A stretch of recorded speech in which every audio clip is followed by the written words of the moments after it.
Akwụkwọ nke ise nke Mosis dere, akwụkwọ Deuteronomy isi nke 2. Anyị wee chee ihu, bulie ije baa n'ọzara n'ụzọ oke osimiri Uhie, dịka Jehova gwara m okwu. Anyị wee jee ugwu Sia gburugburu otu ụbọchị. Jehova wee gwa m okwu sị, o zuworo unu bụ ije ugwu a gburugburu. Cheenụ ihu n'ugwu n'onwe unu. Gị nyekwa ndị m iwu sị, unu onwe unu na-agabiga n'oke ala ụmụnne unu bụ ụmụ Ịsọ, ndị bi na Sia. Ha ga-atụkwa unu egwu, ma unu ga-elezi onwe unu anya nke ukwuu. Unu alụsola ha ọgụ, n'ihi na m gaghị enye unu ala sitere n'ala ahụ, ọbụla ruo ebe nzọkwasị obu ụkwụ unu. N'ihi na ọ bụ Ịsọ ka m nyeworo ugwu Sia ka ọ bụrụ ihe nnweta. Unu ga-ewere ego zụrụ ihe oriri n'aka ha ka unu wee rie. Ọzọkwa, unu ga-ewere ego zụrụ mmiri n'aka ha ka unu wee ṅụọ. N'ihi na Jehova bụ Chineke gị agọziwo gị n'omume aka gị niile. Ọ mawo ije gị n'ọzara ukwu a. Ọgụ afọ 2 ndị a ka Jehova bụ Chineke gị nọnyere gị, ọ dịghị ihe kọrọ gị. Anyị wee si n'ala ụmụnne anyị bụ ụmụ Ịsọ, ndị bi na Sia gabiga, site n'ụzọ Araba, site na Elat, sitekwa na Eziọn Geba. Anyị wee chee ihu gabiga n'ụzọ ọzara Moab. Jehova wee sị m, akpagbula Moab, alụsokwala ha ọgụ n'agha, n'ihi na m gaghị enye gị ala sitere n'ala ya ịbụ ihe nnweta. N'ihi na ụmụ Lọt ka m nyeworo ya ka ọ bụrụ ihe nnweta. Imi m biri n'ime ya na mgbe gara aga, ndị dị ukwuu, dịkwa ọtụtụ, dịkwa ogologo, dị ka ndị Anak. Refem ka a na-agụkwa ndị a dịka ndị Anak, ma ndị Moab na-akpọ ha Imim. Ọ bụkwa na Sia ka ndị Hoa bi na mgbe gara aga. Ma ụmụ Ịsọ napụrụ ha ala ahụ. Ha wee kpochapụ ha n'ihu ha, bichie n'ọnọdụ ha, dịka ụmụ Izrel mere ala nke ihe nnweta ya, nke Jehova nyere ha. Ugbu a, bilienụ, gabiga mmiri iyi Zered n'onwe unu. Anyị wee gabiga mmiri iyi Zered. Ụbọchị niile nke anyị siri na Kedesh Banea jee ije, ruo mgbe anyị gabigara mmiri iyi Zered, dị 118, ruo mgbe ọgbọ niile nke ndị ikom agha si n'etiti ọmụma ụlọ ikwu gwụsịa, dịka Jehova ṅụrụ ha iyi. Ọzọkwa, aka Jehova dịgidere ha, ikpochapụ ha n'etiti ọmụma ụlọ ikwu, ruo mgbe e mere ka ha gwụsịa. O wee ruo mgbe ndị ikom agha ahụ niile nwụpụsịrị n'etiti ndị Izrel, na Jehova gwara m okwu sị, gị onwe gị na-agabiga ya bụ oke ala Moab taa.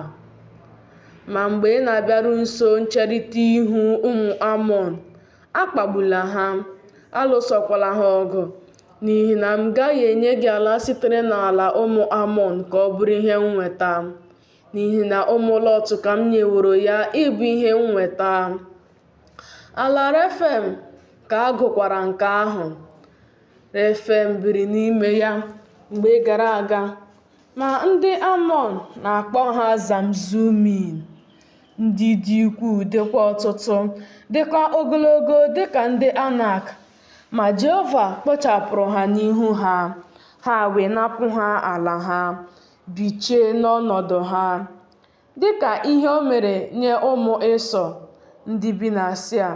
Mgbe o kpochapụrụ ndị Hoa n'ihu ha, ha wee napụ ha ala ha, bichie n'ọnọdụ ha ruo taa.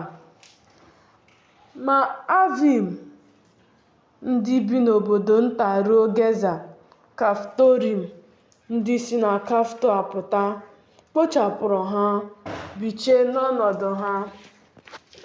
Bilienụ, bulie ije, Gabiga ndagwurugwu Anọn. Lee, enyewo m Saịhọn onye Amọrait bụ eze Heshbọn na ala ya n'aka gị. Malite inweta ya, lụsokwa ya ọgụ n'agha. Taa ka m ga-amalite itinyekwasị ụjọ gị na egwu gị n'ihu ndị niile n'okpuru eluigwe niile, ndị ga-anụ akụkọ gị, maakwa jijiji. Ọ ga-egbukwa ha mgbu n'ihi unu. M wee si n'ọzara Kedemot zigara Saịhọn bụ eze Heshbọn ndị ozi izi okwu udo sị, ka m gabiga n'ala gị, n'ụzọ n'ụzọ ka m ga na-eje. M gaghị ewezuga onwe m n'aka nri maọbụ n'aka ekpe.